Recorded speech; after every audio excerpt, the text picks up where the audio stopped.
What are these things? These cell phones have completely changed our lives.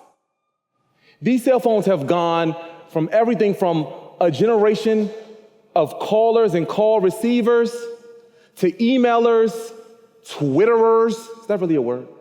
Instagrammers, note takers, and most of you guys, if you wouldn't have used this for your alarm clock this morning, you probably wouldn't be here to hear me speak.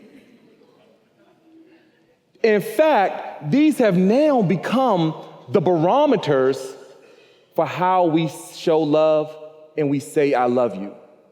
I'll challenge any one of you guys to think about your last Facebook post and how 5 minutes later, you check back to see how many likes you got on it. Some of you guys are Facebooking, tweeting right now, and the moment the alert comes back on your phone and says someone loved it or commented on it, you become ecstatic. The dopamine immediately starts to get released, and you enjoy this device so much more. This is the reason why I created the mobile app Flikshop. You see, there are over 2.2 million people in prisons all over the country. And unfortunately, they aren't privy to this kind of technology. They don't have these devices in their pockets waiting for these small buzzes to say, I love you. We created a mobile application that allows users to be able to take a picture, add some quick text, press send. We print that on a real tangible postcard and mail it in the snail mail. And we're proud to say we've connected over hundreds of thousands of families. How would I know that this technology is really needed behind those cells? Because I was one of them. Let me tell you a quick story about my slippery slope and how I ended up in a jail cell just that fast, not having this technology. In 1996, a friend of mine and we committed a carjacking. We took someone's car at gunpoint, and it was about a week after my 15th birthday. I was 15 years old, and I trembled at the thought of not a judge, but to be honest, because I had to stand in front of a phone and call my mother and tell her Ma had just been arrested. You see, as a child, growing up in neighborhoods where I came from, it was very normal for people to get arrested, or become victims of crime. In fact, most people where I grew up, if you ask them, have you ever been victimized by a crime? They'll tell you, no, I haven't. Most of them are actually not telling the truth, and they don't even realize it. You see, in my home, it wasn't the police that scared you. It wasn't the judge that scared you. It wasn't even the prosecutor that scared you. It was my mom. She would go get that belt and okay, my mom is here, so I don't want to put your business out there, Mom. There are probably some laws against that now. I'm just saying. But that's who I was fearful of. It was my mom who I was fearful of, and I had to stand in front of a phone and call her and say, Ma, I was just arrested for a crime. And, I think back to this moment, and I remembered how young I was, how immature I was, and how much I wasn't ready to face what I was getting ready to face. At 15 years old, the crazy irony behind my story is that I didn't even realize the depth of what was happening to me. I stood in front of a judge, and the judge told me, Marcus, I'm going to remand you back to the sheriff of the county while we talk a little bit about your case. And immediately I'm like, all right, Judge, well, great. I play on a JV basketball team. I'll go home, and then I'll come back tomorrow. We'll have a conversation about this. And my aunt behind me, she started sobbing immediately. Her nephew didn't have any idea what he was facing. And when you watch the news today, you'll probably look at the news and you'll see some of these young people that are committing crimes, and you'll even ask yourself, you'll wonder, how in the world did you get a gun at 15 in the first place, and why did you even need a gun, Marcus? I'll tell you a quick story that helps illustrate how I ended up down that slippery slope. One day, I'm coming home from a Martin Luther King rally about stopping the violence, of all places. And my sister is at home, and she's ironing her shirt, she's ironing her pants, she's getting ready to go to school tomorrow, the next day. The iron breaks. She says, Marcus, I need you to walk a couple of buildings down to Aunt Dat's house.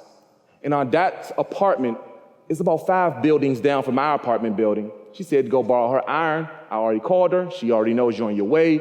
Can you please go get the iron so I can finish ironing my clothes? I walk down the street. I go to my aunt's house. I say, Aunt Dat, I'm here to pick up the iron. My aunt says, oh, baby, you know, you're such a good big brother. I'm like, all right, Aunt Dat, just let me have the iron so I can get out of here. I'm walking back home, and a car is driving past me. And as I see the car driving past me in my own neighborhood, full of apartment buildings that are going in the air, the guy stops, he rolls down the window. He says, excuse me, I'm looking for someone. Her name is Candy. Do you know where she lives? I'm like, oh, well, I live here. I know where everyone lives. I'm about 13 years old, and I'm the fun kid around the neighborhood that knows everything and everybody. If the Smurf movie was out now, I would probably be called Nosy Smurf. I knew everything. So I say, oh, you know, I don't know who this Candy is. What building does she say she lives in?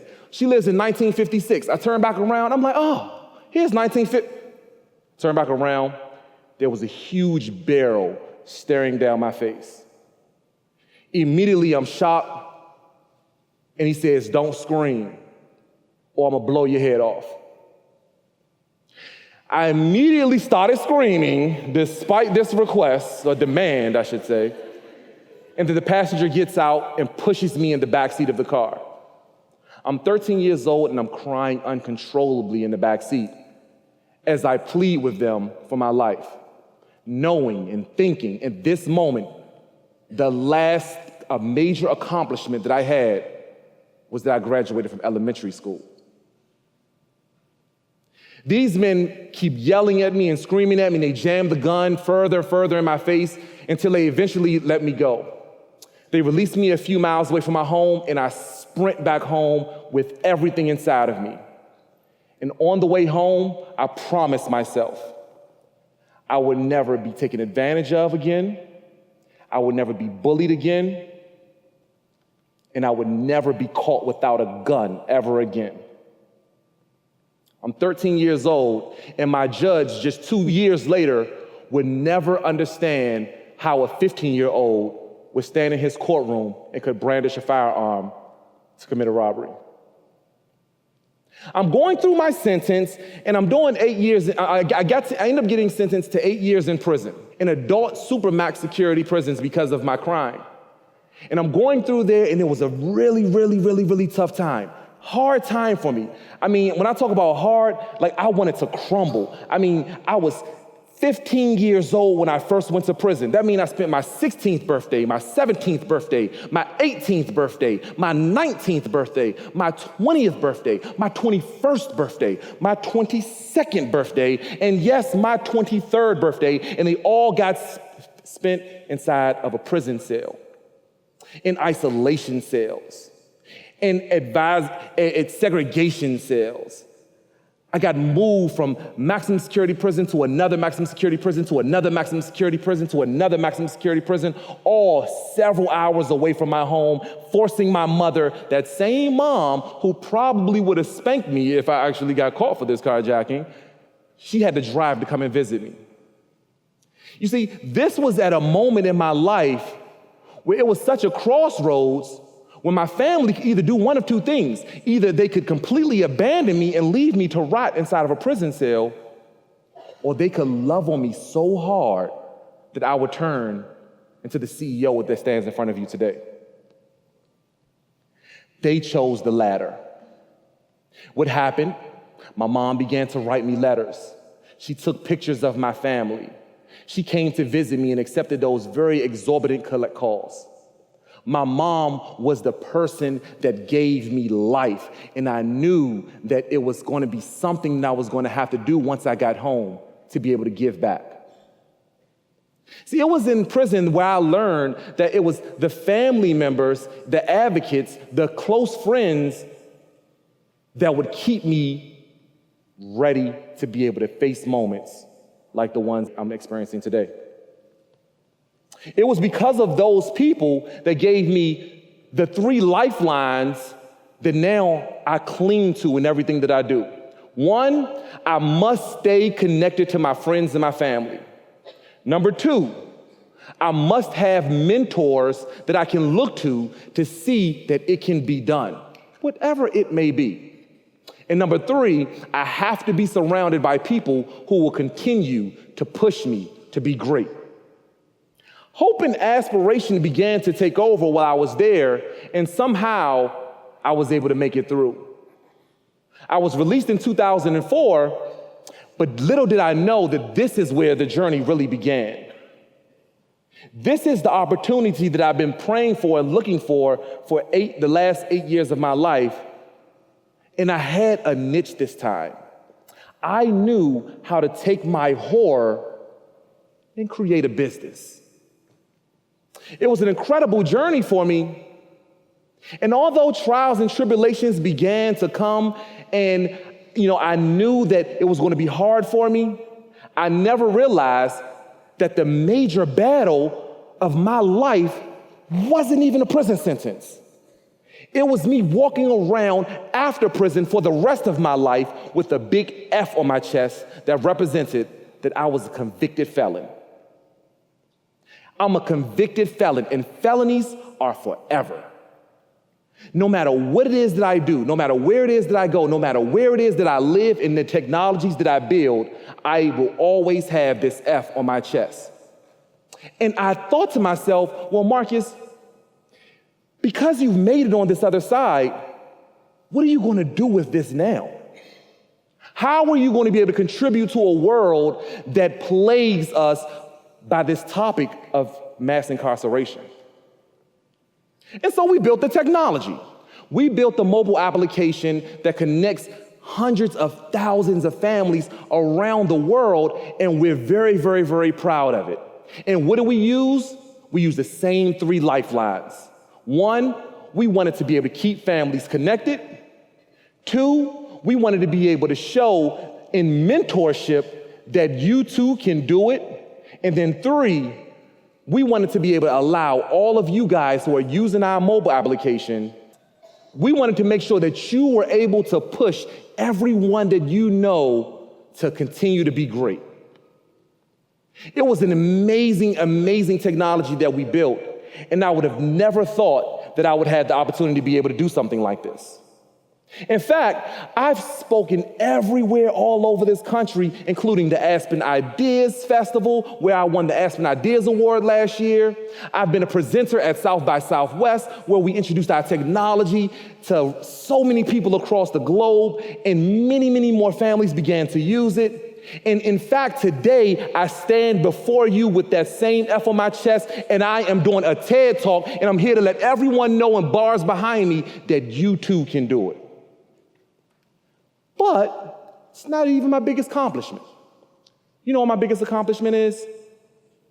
When I go into the office and I see that selfie of that kindergartner along with the text that says, "Hey, Dad, I love you and I miss you." And it's printed on a postcard that we're getting ready to ship to his cell. See, this is what was incredible about the technology that we built, is that the tentacles of it allowed us to be able to reach further than the internet could even do. But we didn't just stop there. I told myself, well, now we're keeping families connected, and this is incredible that we're able to do this, but how about the people that are coming home, and how are we going to reshape this? How are we going to reshape their lives? How are we going to help contribute, Marcus, in a much larger platform? So, the entrepreneurial crazy person that I am, I built another company. It's called the Flikshop School of Business. The Flikshop School of Business is an entrepreneurial-driven platform that allows us to go back into the same prisons where I was housed and teach men and women the concepts of entrepreneurship.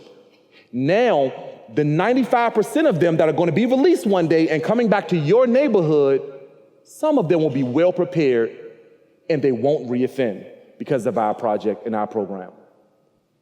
You see, this is what we're able to do as a community of givers. This is what we're able to do as a community of people who care and understand second chances. What are the principles of Flikshop School of Business? You guessed it. 1, keep in contact with your families and friends. 2, get some mentorship. 3, I will push you to be great. See, these moments of redemption, they gave me my superpowers.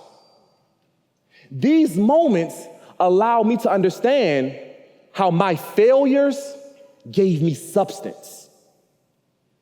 Isn't that what we want from our lives?